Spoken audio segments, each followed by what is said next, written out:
But nevertheless, I will try to be as short as possible because I think the most interesting part would be the discussion we can have, especially with negotiators. So I will not get into all technicalities that we find deeply worrying on TTIP.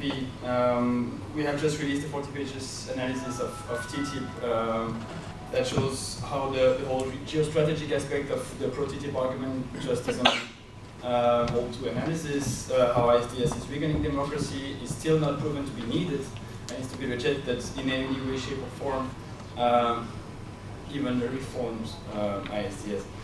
We show also how regulatory cooperation, regulatory convergence, standstill clause, status quo clause are presented as they are presented today. Are basically very concrete and powerful tools to freeze the ability of democratic institutions to protect the rights of their citizens. I could go on and on about GIs, about public procurement, ineffective social clauses, the negative impact on the vast majority of SMEs of TTIP, the economic and social impacts, both on Europe, the US, but also on the global south, because since this is our main focus as an organization. But I think it's easier if I just give you copies of this study. For now it's in French, but it's going to be translated, and of course your feedback is very much welcome. I will concentrate on one important topic, and that is democracy. I heard many times proponents of TTIP actually laughing at the idea that TTIP would weaken democracy. I saw that again in the Agoria, this Employers Federation, Belgian Employers Federation meeting on TTIP 2 weeks ago. You may have seen the video of the singers there. About democracy, we have two questions. What will be the impact of TTIP on democracy's ability to protect the general interest, and how does the TTIP process comply with basic requirement of being democratic in the way that people who could be affected by TTIP have a say in its context in a timely manner? I will concentrate on the second question, the process aspect. And for the impact, again, I invite you to read the study. And on democracy, I would like to quote a text that you, I guess, have all read already, and you will recognize it. I don't have to say where it's from. This is a text that calls on the European Commission to replace the ISDS system with a new system for resolving disputes between investors and state, which is subject to democratic principle and scrutiny, where potential cases are treated in a transparent manner by publicly appointed independent professional judges. Well, you know the text. It ends with, and where private interest cannot undermine public policy objectives. This is, of course, the European Parliament resolution that was voted 2 weeks ago, a week ago actually. And to be clear, this is not what we are asking for. What we are asking for is very clearly, and we are really not the only ones in Europe and in the US to call for that, is that ISDS altogether has to be scrapped. There is still no evidence that it improves or it increases investment flows. There is no evidence that it is needed by European investors that today would face an unfair court system in the US. Therefore, they would need some super one-way, supranational tribunal just for them, and it's a threat to democracy. It should be abolished. But still, this resolution makes it very clear that ISDS, as it stands today, is finished. It cannot be included in TTIP as such. It has to be replaced by something else, something that isn't called ISDS first, and that doesn't undermine public policy's objectives and cannot be used by lobbyists to kill a public interest law just by the threat of $1 million lawsuit. So my question would be to the European negotiators: did you speak with the US negotiator about this new mandate that you have? Are you ready? And my question then to the US negotiators is, what do you think of that? Are you ready to respect the European democracy and leave ISDS as such out of TTIP? So that's the first one.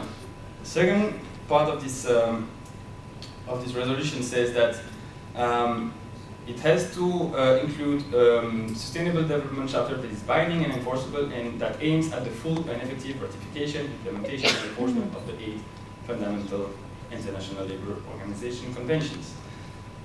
Again, what do US negotiators think of that? Are you ready to respect European democracy and only conclude the TTIP if it includes the commitment to ratify the 8 fundamental labour conventions, out of which you only ratified 2 up to now?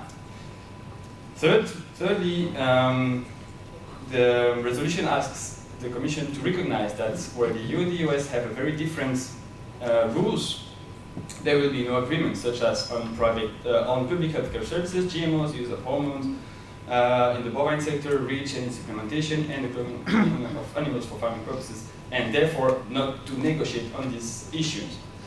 When I was in Washington 2 months ago, kindly invited by the US Department of State, thank you very much, I met with the kind people of USDA, the Department of Agriculture, and they made it very clear to us. They told us we are not interested in a TTIP that would just lower tariff or open quotas for us to export beef or crops. If we cannot have, export hormone beef and GMO crops, we don't have any other beef or crops to export. That was very clear, and that clarified a little bit the statement made earlier by Tom Vilsack, the US Secretary of Agriculture, who basically said if Europe doesn't solve the GMOs and hormone beef issues, there will be no TTIP. My question to US negotiators is, based on this new resolution, does that mean no TTIP? And then I will conclude still on the democratic aspect of the process of TTIP. You may know that in Europe we have national and regional parliaments and local authorities who have voted motions and resolutions on TTIP. Many of them, more than 100 of them, declared themselves TTIP-free. Many completely reject the ISDS, completely reject the negative list approach, completely reject the regulatory cooperation approach, and some of them will have ratification power over TTIP. The city of Brussels, where the European Parliament and the European Commission are now in a TTIP-free zone. Here you are in XL, and XL voted a motion on TTIP that's asked to suspend the TTIP negotiation until we have the long overdue public debate on the mandate, which was kept secret for 14 months after the negotiation started. So I'm very sorry to tell you, and I'm trying to do it as kindly and politely as possible, that you are not really welcome. It's this nice comment of XL to negotiate this deal. We have 100 citizens coming here today to explain that to you. They carry the voices of more than 2.3 million European citizens who clearly said stop TTIP. This is the most successful European citizen initiative ever. So please either stop your negotiations, or at least could you leave this area and find another place that actually approves what you're negotiating. If you want to get out and say hello to the citizens, they will be there in about an hour. It may give you a feeling of how bad the real world out there sees the negotiations that you are managing. More seriously, I would really like to hear your reaction on the peer resolution questions and these other expressions of democracy throughout Europe, and how very concretely that will be respected and taken into account in the negotiations. Okay, thank you, Michel. We have just a minute now of the line left. Responses from the floor or questions?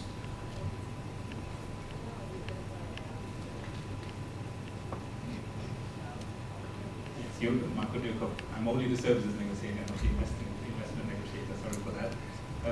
You have referred to the EP, to the European Parliament resolution, which covers a lot of issues, including investment protection. I think, obviously, this is an important benchmark for us, and we know that we are discussing both with member states and with the Parliament future shape, if there is any future shape of investment protection and of other areas in TTIP. So that is obviously a process which is ongoing, and the EP resolution is an important benchmark in that respect. You had a question on the current negotiating round, so I can confirm investment protection is not on the agenda, obviously, because we're still having internal discussions, so we fully respect. You referred to the democratic element of that. We fully respect that. We first discuss internally with the democratically elected representatives, and then we come back to the negotiating table. Thank you. Over time, but just briefly, is there a reaction from the US side to the question from Michel? Yeah, no, unfortunately, I don't know the first thing about ILO conventions or about hormone-fed beef or GMOs, but I do work, I'm the investment negotiator, so all I can confirm is what Marcus said, that we're not negotiating at the moment. We have no proposal. You identified some statements made by the European Parliament. My humble understanding is that the three institutions of the European Union need to come together and decide what they want to do, and then put a proposal before us. On the U.S. side, we do have a mandate to negotiate investor-state dispute settlement. It's a clear negotiating objective that has been presented to the USTR in the form of a piece of legislation that both majorities in both houses of the legislature have put to us. But I would stress very much, and happy to continue this conversation after this session concludes, that the approach to investor-state dispute settlement that you find in the 1,000 plus agreements in force within Europe is an approach that we abandoned well over a decade ago. And we are very much in full agreement with stakeholders in Europe, with stakeholders in the European Parliament, who have noted that the system needs to be carefully crafted to ensure that the obligations are sufficiently exact, that they're not susceptible to overbroad interpretation, that the dispute settlement process is not subject to abuse, all of it, that there needs to be full transparency in the proceedings. All of those things are things that we not only agree with, but we have been doing in our practice for well over a decade. And so I do want to make the point that the notion of reform, the notion of improvement in the system is one that we very much agree with. Okay, thank you. Okay, well, on to our next speaker. Can I just respond? Very, very briefly then, because yeah, I would just like to insist that the European Commission did a public consultation and it had a record high number of responses, and the responses based on the reformed ISDS in the CETA text with Canada. The response was very clear. Even with the reforms, we don't want ISDS. We still don't see the need. We still don't see how it's going to improve anybody's life, except for maybe 1% of investors. But we still don't see the need, and we still oppose it, whatever the reform. Okay. Thank you, Michel. The next speaker is